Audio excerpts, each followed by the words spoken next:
A young man named Xian fell in love with a snake demon named Bai Suzhen and lost his life to protect her. Bai Suzhen waited for 1,000 years for Xian to reincarnate and unite with him, but fate is still not in their favor. Xian has been ordained as a monk, but his master Fahai is against his relationship with the demon and locks up Xian. In an attempt to free her husband, Bai Suzhen challenges Fahai to fight with her. Xiaoqing, her sister, doesn't find it worthy enough but helps Bai Suzhen for the sake of her happiness. Together they summon the whole sea to attack Fahai, but the simple-looking monk is way too powerful. He has meditated for years to gather powers of several living beings and use them against the demons. Bai Suzhen uses her powerful jade hairpin to defend herself, but it shatters into pieces. She loses all her powers and starts getting sucked into the portal called Hangzhou's Leifeng Pagoda. She hands over her baby to Xiaoqing and requests her to give it to Xian. Fahai has imprisoned Bai Suzhen in the pagoda until the end of time, and he has no regrets. He claims to be a noble man who uses the power of Dharma to fight demons. But Xiaoqing accuses him of hiding his evil side behind his angelic face. The sisters never harmed anyone, but Fahai punished them. Xiaoqing also blames Xian for being too weak to protect his family. She gets up to fight Fahai, but he knocks her away as well. While falling down the cliff, she gets sucked into a dark portal. Xiaoqing opens her eyes in a modern but abandoned city, and all of her demonic powers have disappeared. She notices Bai Suzhen's ribbon and wraps it around her arm. She starts looking for her, but only finds a horned monster coming her way. Suddenly, a girl grabs her hand and takes Xiaoqing to hide in a garage. The monster follows them there as well, but the girls get saved by a masked guy. He doesn't say a word and drops them to a safe location. The mysterious girl introduces herself as Sun, but she doesn't know about the masked guy. He just appears randomly and helps people. The place they are right now is called Asuraville. There are every kind of creature here, and their sole purpose is to survive, but only the strongest succeeds. The superior ones are ox heads and horse faces. Sun arrived here a few months ago when she fell down during stone climbing. Since then, she's been living in a hideout called Octopus Territory, which is ruled and protected by a giant octopus. There are different kinds of inhabitants here. Humans, demons, and monsters, and they all are from different eras. Some of them offer Xiaoqing to be their friend, but Sun advises her to stay by her side. She gives Xiaoqing some books to read so she can learn more about the centuries she skipped. The world evolved drastically between Xiaoqing's and Sun's timeline. Luckily, Xiaoqing has gotten a good friend like Sun who teaches her how to survive without any powers. Xiaoqing learns how to drive a motorbike and modern weapons like guns. Soon she gets ready to head on roads and face the odds. She even gets better than Sun, and always helps her in fighting the ox heads and horse faces. Asuraville is a weird city. It seems like the city is alive. There's no visible exit, but Xiaoqing is determined to escape and find her sister. Before that, she must survive the cruel circumstances. The life for the weaker species isn't easy, as they can get attacked any time. Even in the middle of the night, the ox heads and horse faces attack the territory to take over the building. The octopus tries his best to stop them, but fails, and the intruders start killing the inhabitants mercilessly. Sun takes Xiaoqing to the roof so they can sneak away from there. The biggest rival of the Ox clan, the Yakshas, have reached there too. Yakshas's leader is a confident human named Simon who suggests that the Ox should give up, as the city can have only one leader, and that will be Simon.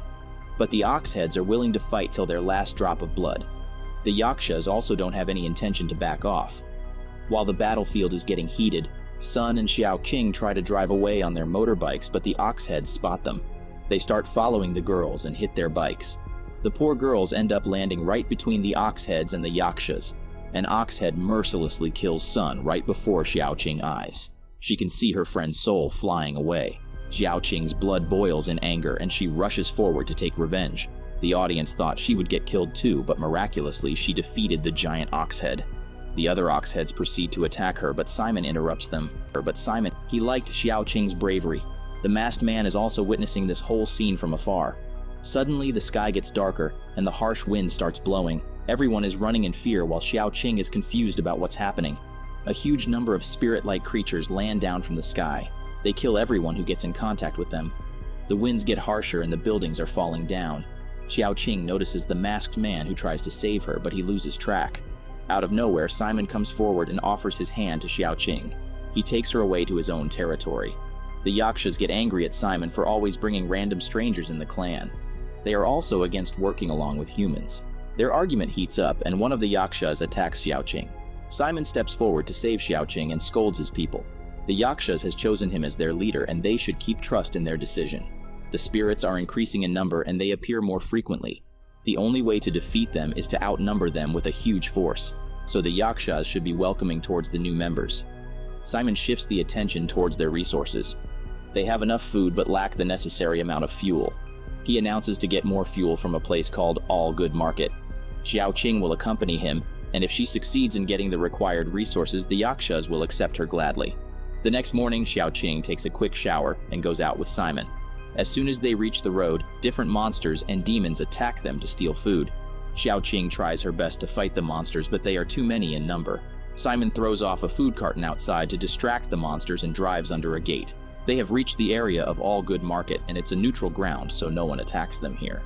On the way, Xiaoqing asks Simon about Asuraville, and he replies that it's a place for people who can't accept reality, so instead of getting reincarnated, they get stuck in this life. The spirits they saw last night are believed to be creatures that used to live here. When they bite others, the victim becomes one of the spirits. Simon takes Xiaoqing inside the All Good Market as there's someone who can answer all her questions. They find the masked guy there who is also confused like Xiaoqing. The owner of the market is a demon called Baoqing Fox. She's the same demon who made the jade hairpin for Bai Suzhen and helped Xian to become a demon in his past life. She takes the guests into a hidden underground area. There's a huge water body in the middle which is called the Pool of Release. Baoqing tells Xiaoqing that the most painful feeling in the world is an unfulfilled desire. Asuraville is created by the strong resentment of humans. Everyone who enters Asuraville has an obsession. It's something one can't achieve, so it keeps torturing him and fills him with resentment. That's how it becomes an obsession. Everyone here also has a token, which is a material thing connected to their obsession. For Xiaoqing, it was her sister's ribbon. If someone wants to escape Asuraville, he has to throw down his token into the pool and the water will show them the things that torture him. One must accept them and then jump into the water. The water will wash away their obsessions and memories from the past life, and their soul will be free to go. The masked man also tries to see his obsession, but he can't because he is unable to recall it. Xiaoqing sees her sister, but she is not ready to forget about her and she leaves the market. Before they can pass the gate, they see the spirits return, and this time they are attacking with fire. The spirits burn down the whole market and follow the demons inside. Baoqing and others take the lift to the Pool of Relief, but two spirits follow them there as well. One of them is about to kill Xiaoqing, but the masked guy distracts the spirit by risking his own life. One of the spirits accidentally falls in the pool, and the other one is killed by Simon. After the storm is settled, everyone gets out, but the resources are destroyed. Xiaoqing requests Simon to let the masked guy join their clan. They head back to their territory, but they are welcomed by a disaster. The Oxheads have attacked their place and killed all the Yakshas. Their next target is Simon. Hearing this, Simon escapes with Xiaoqing and the masked guy. Before they can find a safe hideout, the spirits return. This time, they brought floods. While trying to run away, the masked guy gets stuck and Xiaoqing turns back to save him. After a while, she realizes that Simon has betrayed them. He escaped, and even locked the door afterward. Xiaoqing starts to question her life choices. Simon is an example of how the human world is. It's selfish. What is Xiaoqing fighting for? Thinking this, she decides to get killed by the spirit to finally free herself from the pain. The masked guy stops her and shows his face. He looks like Bai Suzhen. Xiaoqing kills the spirit and takes the masked guy outside. He saw Xiaoqing's obsession in the pool and realized that he is somehow connected to her. However, he has no memories of his past. Xiaoqing tells him that he may be a reincarnation of her sister whom she loved dearly. Xiaoqing always scolded Bai Suzhen for falling for a weak human being who couldn't protect her. But after getting betrayed by Simon, Xiaoqing has realized that strength doesn't matter in love. All it needs is a big and honest heart. Even if the male Bai Suzhen can't recall anything, Xiaoqing is happy that they are finally together. Now they must find a way out, and the only person who can help them is Baoqing. She's a businesswoman, so she definitely wants something in return for her help. It's more difficult to run a market in Asuraville as it needs more fuel. Baoqing gets the fuel by burning the obsessions of others. The harder the obsession, the stronger it will burn. If Xiaoqing wants to return, she has to give up all her powers and reincarnate as a weak human. Xiaoqing doesn't care as she only wants to live with her sister. Simon is there too, as he also wants to be free. If you want to keep your body and memories, then you can choose to escape through the Wish Bridge. Simon has also chosen that, but he paid the price by giving up his obsession. Asuraville is like a live serpent. A small bridge occasionally grows on its tail, which is called the Wish Bridge. Xiaoqing can escape from there by following the instruction given by Baoqing. Suddenly, the market starts trembling. It's the Oxheads who want everything in Asuraville. Baoqing tries to stop them, but they have come with a huge army. While fighting, they reach the edge of the pool of relief. Simon realizes that he can't make it to the wish bridge. He apologizes to Xiaoqing and steps forward to fight Ox. Simon succeeds in attacking the opponent's head, but Ox is protected by a magical armor. He kills Simon in one swift motion. Afterwards, he reveals that he tracked them down because of the smell of the mask the masked guy is wearing. Ox tells him to show his real face or take the horse's face, but the masked guy takes Bai Suzhen's face again. Baoqing jumps into the water and becomes a huge demon fox to defeat the intruders. However, she helps the masked guy run away with Xiaoqing. He tells her that he entered Asuraville with a deformed face and no memory. Ox saved him and gave him the skin mask. When he was stuck in the tunnel, he took Bai Suzhen's face so Xiaoqing listens to him and stays by his side. Xiaoqing blames herself for relying on others. She will never do it again. But first, she needs to escape Asuraville. They get in a weird bus that has a dark portal which tests one's karma. If Xiaoqing succeeds, the wish bridge will appear. Xiaoqing is tested by a battle with Fahai.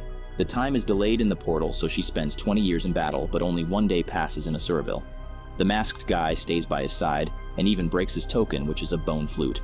Xiaoqing uses her ribbon to tie the flute around the guy's wrist. Afterwards, she gets again in the portal and finally succeeds in defeating Fahai and destroying the pagoda. They get out to climb the wish bridge, but Ox has reached there too. He was helped by Fahai with protective armor, but it's gone with the monk's death. He also follows Xiaoqing on the bridge, but gets bitten by a spirit. He also pulls down Xiaoqing and the masked guy. But the masked guy intentionally gets bitten and uses his spirit wings to help Xiaoqing reach the portal. She gets reincarnated as a human in the modern world, but hasn't found Bai Suzhen yet. One day, she visits the exhibition at Fahai's rebuilt temple and finds the broken jade hairpin. The bone flute the masked guy had was a part of Bai Suzhen's hairpin. He was actually the reincarnation of Bai Suzhen in the real world and grew up, but his obsession to find Xiaoqing brought him to Asuraville. Xiaoqing cries in pain because she left her sister alone in that cruel word. Instead of getting close to her, she was drifting away. The bone flute joins with the hairpin and recreates itself. Bai Suzhen's soul is free now. Xiaoqing was staring at it with confusion, but then she heard Bai Suzhen's voice right behind her.